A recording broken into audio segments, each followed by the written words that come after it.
Okay, we have another word we need to define today.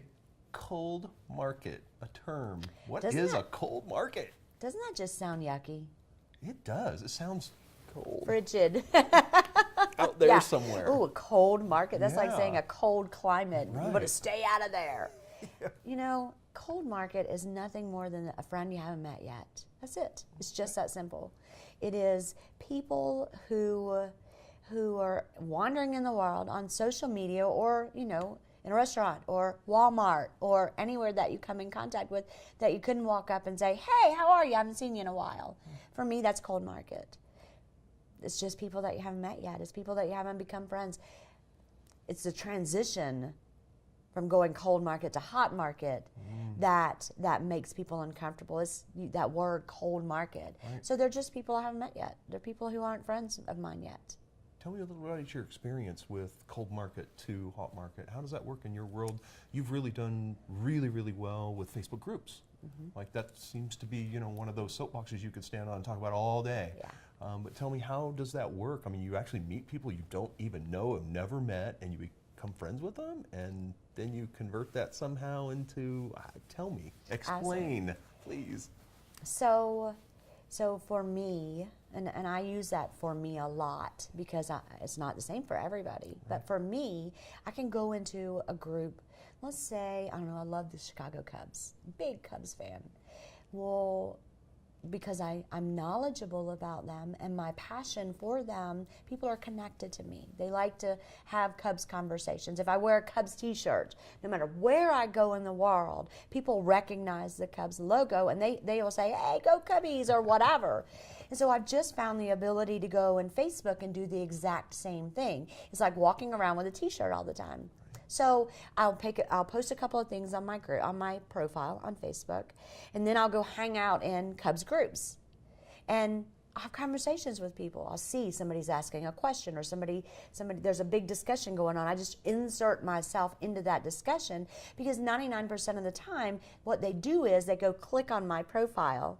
And they'll say, oh, wow, look at her. She was at the World Series last year. Right. And then they're attracted to me. And then they approach me. And they'll say, oh, my goodness, I saw your picture. You were at the World Series last year. How awesome was that? And we end up in a discussion.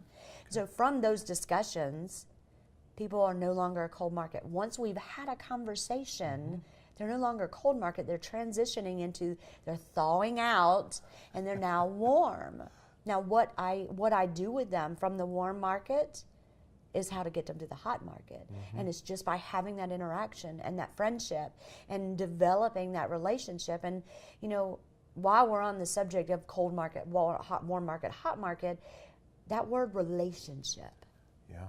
People don't even know how to have a relationship anymore. Look at the number of marriages that failed. Look at the number of messed up families in this world. It's just about talking to somebody.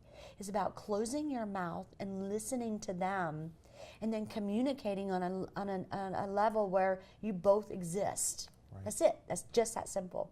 So transitioning them from cold market to warm market to hot market just depends on how much time you invest in them to have a conversation. So really sounds kind of like real world.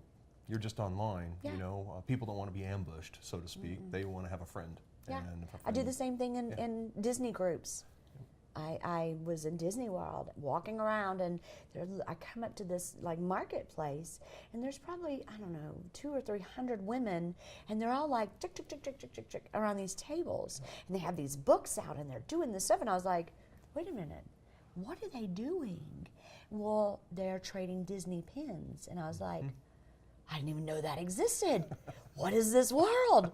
And so I literally went into the store and I bought some pins, and they're cheap, you know, $10 or $15. And I went over and I started looking at their pins because I had pins. It qualified me to be a part of their little world. And so they were trading pins. So I did it publicly with them. And then I went home and I went, Disney trading pins on Facebook. There's 10 million groups of women trading Disney pins.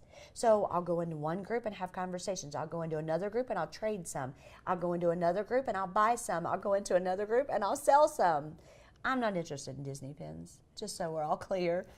But it was a common place where I could connect with people, Right. real world and on social media. Okay. And so that's my cold market. But once you get in there and you're smart and you have this common ground, they're not cold market anymore. Right. So dive into a market that you don't know, be a good human, listen Yep. is what I'm hearing, and have a conversation with folks. Just be Yeah, nice. just be nice. Just be nice. Awesome. All right. Well, there you have it. The There you cold have market has been defined. It's over.